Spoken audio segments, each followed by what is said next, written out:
चलिए चर्चा करते हैं प्रेस के विकास के बारे में, यानी प्रिंटिंग प्रेस। बात है उस दौर की जब 1556 में पहली बार पुर्तगालियों ने प्रिंटिंग प्रेस को भारत में स्थापित किया।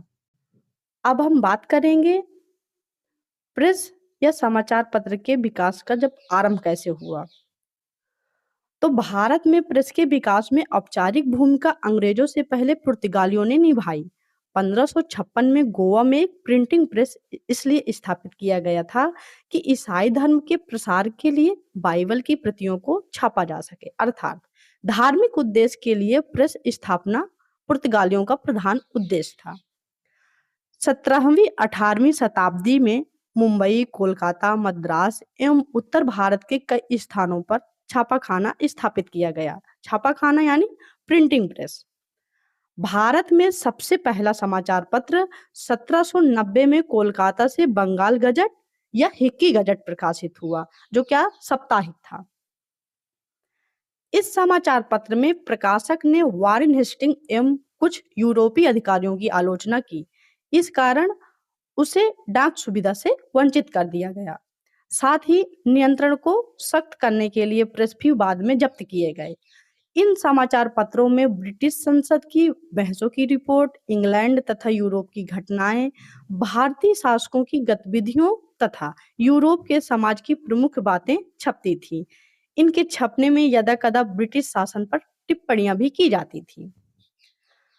18वीं सदी के अंतिम दशक तक आते आते समाचार पत्रों में छपने वाले मुद्दों की व्यापकता का विस्तार हुआ।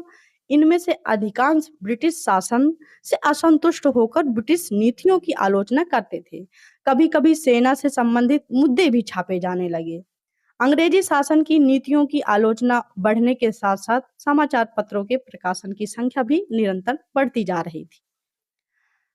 लॉर्ड वेलेस्ली के काल में 1799 के अधिनियम के द्वारा समाचार पत्रों की गतिशीलता एवं मुद्दे की अभिवृद्धि को नियंत्रित करने का प्रयास किया गया।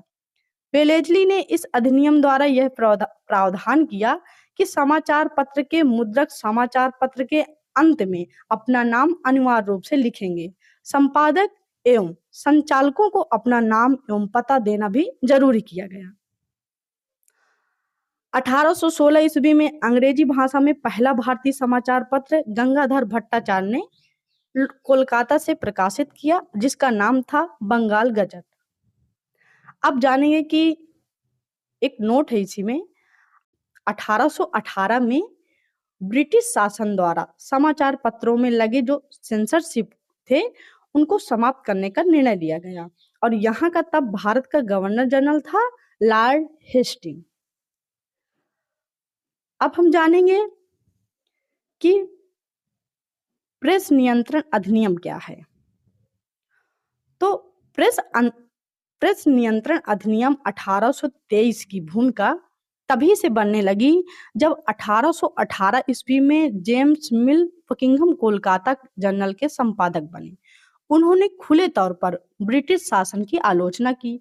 उन्होंने जनसामान्य की समस्याओं को और उनकी कठिनाइयों को समाचार पत्र में खुले तौर पर सार्वजनिक रूप से व्यक्त किया। बकिंघम ने ईस्ट इंडिया कंपनी के एकाधिकार प्रवृत्ति की भी आलोचना की। इसी कारण दंड स्वरूप बकिंघम को 1823 ईस्वी में गवर्नर जनरल एडम्स ने भारत से निर्वासित करते हुए इंग्लैंड भेज दिया।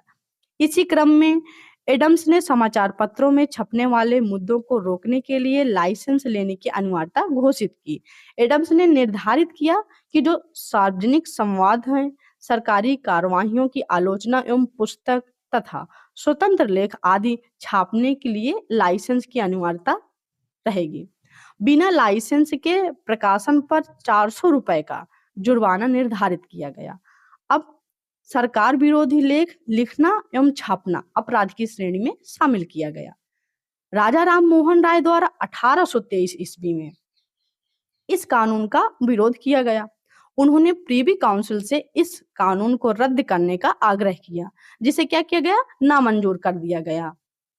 राजा राम मोहन राय ने संवाद कौमुदी एवं मिरात उल अखबार जैसे समाचार पत्रों का प्रकाशन किया।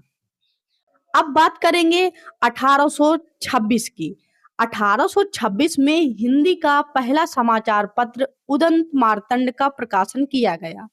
इसके बाद हिंदी भाषा में छपने वाले समाचार पत्रों की संख्या बढ़ गई। लॉर्ड विलियम बेंटिंग समाचार पत्रों के प्रति उदार रवैया अपनाया। बेंटिंग ने कहा था कि समाचार पत्र असंतोष से रक्षा का द्वार है। 1835 में देखेंगे कि अस्थायी गवर्नर जनरल चार्ल्स मेडकॉफ ने लाइसेंस समाप्त करने का निर्णय लिया। इसी दृष्टि से उसे प्रेस का मुक्तिदाता कहा जाता है।